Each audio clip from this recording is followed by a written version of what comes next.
आज Malegaon municipal corporation की महासभा corporation के नई इमारत में शाम 4 बजे शुरू हुई। अपोजिशन और बरसरे इक़्तिदार के दरमियान जमकर बहस हुई। मच्छर के मामला, साफ़ सफाई के मामला, हारून अंसारी हॉस्पिटल में चोरी, सिक्योरिटी गार्ड के मामला और दिव्यांग सोसाइटी ओपन स्पेस मामले में अपोजिशन और बरसरे इक़्तिदार में जमकर बहस हुई। देखिए आज की इस मीटिंग का मंजर।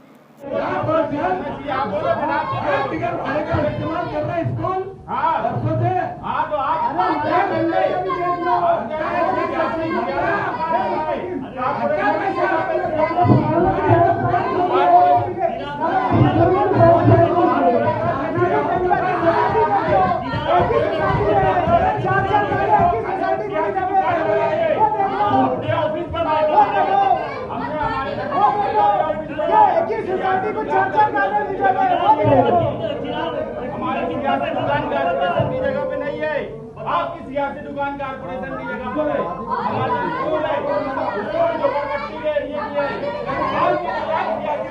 आपकी दुकान जो है कारपोरेशन की जगह पे है। मैं बोलता ये जो यार सोसाइटी वालों के साथ धोखा नहीं है क्या? टेंडर बोलता इसके बाद आपके नगर सेवक आगे आप हमने नहीं देना है। 12 नवंबर मामले में हुसैन सेन कंपाउंड के डॉक्टर अरशद और तनवीर जुल्फ़िकार को इससे पहले 2 महीने का इंटरियम मिल चुका था। आज मुखय्यर कौम मिल्लत आबरूए शहर जनाब यूसुफ इलियास साहब को भी हाईकोर्ट की जानिब से 2 महीने का इंटरियम मिला है। आज एडवोकेट आरिफ एन शेख, फ़रोग हाजी, आसिफ शेख, साबिक रुकन असम्बली, इत्ता सेठ, अज्जू अंसारी समेत बेशतर अफराद हाईकोर्ट में मौजूद थे। आज यूसुफ इलियास की इंटरियम मिलने की खबर से शहरियान में खुशी की लहर है और सोशल मीडिया पर जा बजा मुबारकबाद दी जा रही है। ये तो अल्लाह का करम है कि आज यूसुफ सेठ की इंटरियम हो गई है।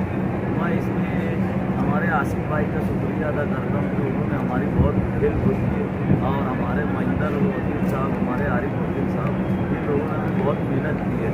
और बाकी रही बात, हम आगे जो और लोग हैं जो जेल के अंदर हैं इनके लिए भी कोशिश कर रहे हैं, इनके लिए भी कोशिश करके जल्द से जल्द ये भी बाहर आए। आज मालेगांव ता पूना इंदौर हाईवे पर एक मालेगांव पासिंग की कार का एक्सीडेंट हुआ जिसमें 4 अफराद हलाक बताए जा रहे हैं। वहीं आज मालेगांव से मनमाड़ 2 व्हीलर के ज़रिए जा रहे कॉरपोरेशन के डेली वेजेस मुलाजिम जीशान अहमद शाहिद अहमद नौजवान की आज एक्सीडेंट में मनमाड़ जाते हुए मौत हो गई। दोस्तों, दिन ब दिन हादसात की शरह बढ़ रही है। ऐसे में 2 व्हीलर के ज़रिए और 4 व्हीलर के ज़रिए सफ़र करने में आवाम को शदीद एहतियात की ज़रूरत है। वहीं सर्विस रोड का मामला अभी भी अल्तवा का शिकार है। देखिए क्या करते हैं लीडरान और इंतज़ामिया। बिस्मिल्ला नगर आयशा नगर इलाके में 10 ता 15 मकानों में आग लग गई थी, जिसके बाद जमीयत उलमा अरशद मदनी, जमीयत उलमा महमूद मदनी, जमीयत अहले हदीस, राष्ट्रवादी कांग्रेस पार्टी के आसिफ शेख रशीद साहब, बजाते खुद इलाके के कारपोरेटर सगीर मिंबर समेत बेशतर अफराद ने यहां दौरा किया, एयानत की। वहीं आज इस इलाके के फ़ाल कारपोरेटर नज़ीर फल्ली वाले साहब के साहबजादे नाजिम भाई ने भी नकदो रकम के ज़रिए मुतासरीन की इमदाद की। इससे पहले भी नज़ीर फल्ली वाले की अपने इलाके में बेसबहा खिदमात अंजाम दिया करते हैं और हमेशा वार्ड के मामलात पर लगे रहते हैं। जमीयत उलमा मदनी रोड मालेगांव का वफ़द यहाँ आयशा नगर के करीब वाक़ बिस्मिल्ला नगर, यहाँ पर गुज़श्ता दिनों जो आतिश ज़दगी का जो सानहा पेश आया, जिसकी वजह से तकरीबन यहाँ पर 12 से 13 मकानात कहना चाहिए इनका नुकसान हुआ। 2-3 रोज़ कबल जमीयत उलमा मालेगांव का वफ़द उसके सदर हज़रत मौलाना मुफ्ती मोहम्मद इस्माइल साहब कासमी दामद बरकातुहू की क़यादत में यहाँ पर हाज़िर हुआ था। वफ़द ने दौरा किया और सर्वे रिपोर्ट तैयार हुई और सर्वे रिपोर्ट तैयार करने के बाद फिर हम लोगों का आपस में मशवरा हुआ और मशवरे के लिए बतौर ख़ास हमने जो है हमारी जो जमीयत उलमा दयाना की जो यूनिट है यहाँ के सदर मौलाना मसूद जमाली साहब, इसी तरीके से निसार काजी साहब, मौलाना अब्दुल क़य्यूम जमाली साहब, मौलाना अब्दुल क़य्यूम मोहम्मदी, मुफ्ती ज़ुबैर साहब और भी जो दीगर साहिबान हैं, इनको पेश नज़र रख करके मशवरा हुआ और फिर जिनके जितने भी नुकसानात थे उनका जायज़ा लेकर हमने जमीयत उलमा के ज़रिए प्लेटफॉर्म से मुखय्यरीन के ज़रिए से हमने इनका ताउन किया है। और अल्हम्दुलिल्लाह ये ख़तीर रकम है, हम रकम का इज़हार नहीं करेंगे, लेकिन बहरहाल हमने इतना दिया है कि इंशाअल्लाह उनके अक्सर कामकाज पूरे हो सकते हैं, है ना। जमीयतुल उलमा ये एक रिफ़ाही तंजीम है, हमारे पास कोई फ़ंड नहीं होता। हम क्या है, हमारा जो मामला है वो अल्लाह के नबी सल्लल्लाहु अलैहि वसल्लम की जो एक हदीस है कि तू ख़ज़ु मिन अग़नियाइहिम व तुरद्दु अला फ़ुक़राइहिम, के मालदारों से हम लेते हैं और गरीबों पर हम लौटा देते हैं। ऐसे मुल्कों के अंदर जैसे भी हादसात पेश आते हैं, जमीयतुल उलमा हिंद जिसके सदर मोहतरम हज़रत मौलाना सैयद अरशद मदनी दामद बरकातुहूम हैं, ये 1919 के अंदर ये तंजीम कायम हुई। तब से लेकर आज तक के मुसलमानों के हर मसले के अंदर जमीयतुल उलमा आगे बढ़ कर के काम कर रही है। और हम ये जो वक्त जो चल रहा है, ये दौर जो चल रहा है, ये जमीयतुल उलमा का सुनहरा दौर है। हज़रत मौलाना सैयद अरशद मदनी साहब दामद बरकातुहूम हमारे इस मुल्क का कोई भी मसला हो, इस पर बबांग दुहल बोलते हैं, और जिस वक्त तो जिस चीज़ की ज़रूरत होती है कोर्ट जाने की, फ़ौरन कोर्ट जाते हैं।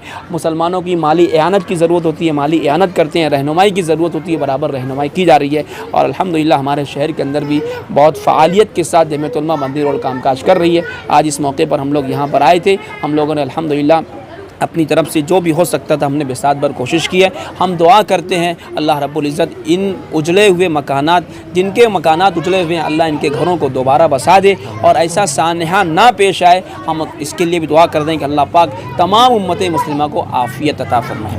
आमीन। वाखिर दावाना अनिल हम्दुलिल्लाह।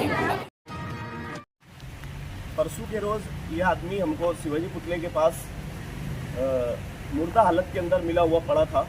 सिटी पुलिस स्टेशन से हमारे तुषार दादा और बाकी के जो कांस्टेबल थे, उन लोगों की मदद से हम लोगों ने सिविल हॉस्पिटल में लेकर गए और वहाँ ले जाने के बाद 3 दिन उनको रख कर उनकी पहचान की। लेकिन पहचान ना होने के कारण आज डॉक्टर ने उनका पीएम वगैरह करने के बाद उनको मुस्लिम है बोल के ये घोषित किया कि ये मुसलमान है। उससे पहले तो ऐसा तय हुआ था कि इनको शमशान वगैरह में ले जाके इनकी दफन विधि की जाए कानून के मुताबिक। लेकिन फिर हम लोगों ने उसके अंदर दखल लेते हुए तुषार दादा से और हमारे दादा से कांटेक्ट किया। इन लोगों ने हमको बोला कि यार ठीक है, आप लोग जैसा बोलेंगे। हमने सिटी पुलिस स्टेशन के पीआई साहब से बात की और बात करने के बाद उनको मालेगांव महानगर पालिका के कर्मचारी भी यहाँ पर मौजूद है, उनकी मौजूदगी के अंदर आयशा नगर कब्रिस्तान में लाकर हमारे भाई वगैरह ने उनको मुबारक भाई वगैरह ने नहलाया। नहलाने के बाद अभी कफन वगैरह पहना के इस्लामी तरीके से पुलिस वालों के सामने हम लोग ये डेड बॉडी को अभी आयशा नगर कब्रिस्तान के अंदर ले जाकर उसकी तदफीन कर रहे हैं। ऐसी मालूमात हम लोगों ने आप लोगों को दी। माजी में प्लास्टिक के कारखानों, प्लास्टिक के गोडाउन और वो ज़राए जहाँ प्लास्टिक झटकी जाती है, ऐसे कई मकामात पर जा बजा इलाकों में रोड पर सड़कों पर प्लास्टिक फैली हुई रहती है और गर्मी की वजह से, शॉर्ट सर्किट की वजह से या किसी की बीड़ी काड़ी फेंक देने की वजह से उसमें आग लग जाती है।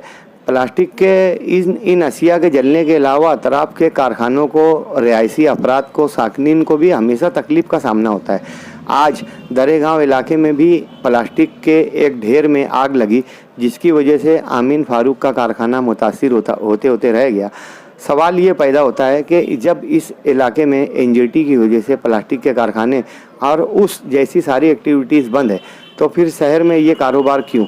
अक्सर मीडिया के हम अफराद को मालदा, दयाना, दरेगांव इलाके से शिकायत आती है कि हमारे अतराफ़ में प्लास्टिक के कारखाने हैं और वहाँ से बदबू आती है। कुछ मसाजिद के ज़िम्मेदारान भी तकलीफ़ का इजहार करते हैं कि बदबू की वजह से नमाज़ पढ़ना भी मुश्किल हो जाता है। ये नापाकी का कारोबार आखिर शहर से बंद क्यों नहीं किया जाता? में क्या होता है कि 5 वक्ता नमाजों की बाजमात अदायगी का हमसे एहतमाम होता है। इमामत मामूली खिदमत नहीं है, बहुत मुश्किल काम है। मैं कई मर्तबा सुना चुका, एक मुसल्ली था मुझसे कहने लगा कि आप इमामत करते और तनख्वाह लेते, आप अगर इमाम नहीं रहते तो भी तो आपको नमाज पढ़नी पड़ती ना। तो जो नमाज आप पढ़ते वही नमाज आप बजाय चटाई के मुसल्ले पर पढ़ लिए तो आप पगार लेंगे क्या? मैंने कहा नहीं, बात ऐसी नहीं है, समझ का फर्क है। बोलो एक काम करो। बोले क्या?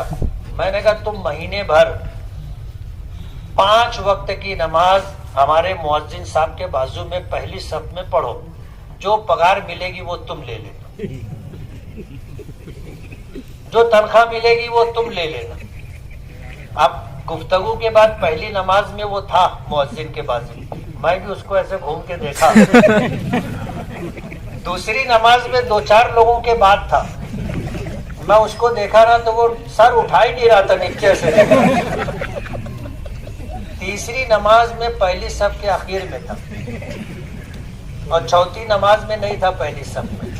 अब हमारे यहाँ सहूलत ये है कि नमाज पढ़ाए, सलाम फेरे, दुआ किए, निकल के मदरसे में चले जाते हैं और वहां से दरवाजा है, मैं भी सहन में आकर के खड़ा हो गया उसका इस्तेकबाल करने।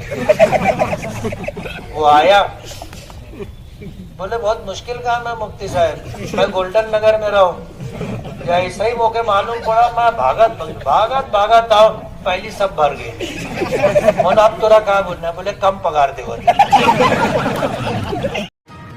तर जमीयत उलमा सुलेमानी चौक मालेगांव पर अल्हम्दुलिल्लाह शहर अज़ीज़ मालेगांव की पूरी सहाफ़ती बिरादरी का बहुत बड़ा तबका हमारे दरमियान मौजूद है। ईद की खुशियों को दोबाला करने के लिए अल्हम्दुलिल्लाह ये सहाफ़ती बिरादरी के लोग हमारे दरमियान मौजूद हैं। प्रिंट मीडिया, इलेक्ट्रॉनिक मीडिया और सोशल मीडिया, तीनों तबके की मीडिया हमारे दरमियान मौजूद है। सहाफ़त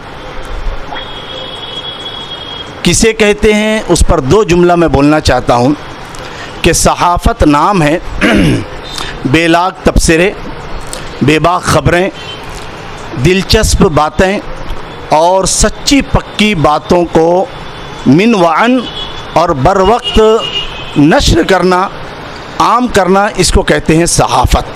आज अल्हम्दुलिल्लाह शहर अज़ीज़ मालेगांव के पूरे सहाफ़ती बिरादरी के लोग हमारे दरमियान मौजूद हैं। इसमें तीनों electronic media, print media, social media, तीनों तबके के लोग मौजूद हैं। हम ईद उल फित्र की खुशियों को दोबाला करने के लिए ईद मिलन के तौर पर हमने सहाफ़ती बिरादरी को मदऊ किया था दफ्तर जमीयत उलमा सुलेमानी चौक पर। इन्होंने हमारी आवाज़ पर लब्बैक कहते हुए अल्हम्दुलिल्लाह यहाँ पर तशरीफ़ फरमा है। मैं इन तमाम लोगों का तहे दिल से जमीयत उलमा सुलेमानी चौक के तमाम ओहदेदारान, ज़िम्मेदारान, अराकीन, मेंबरान की जानिब से शुक्रिया।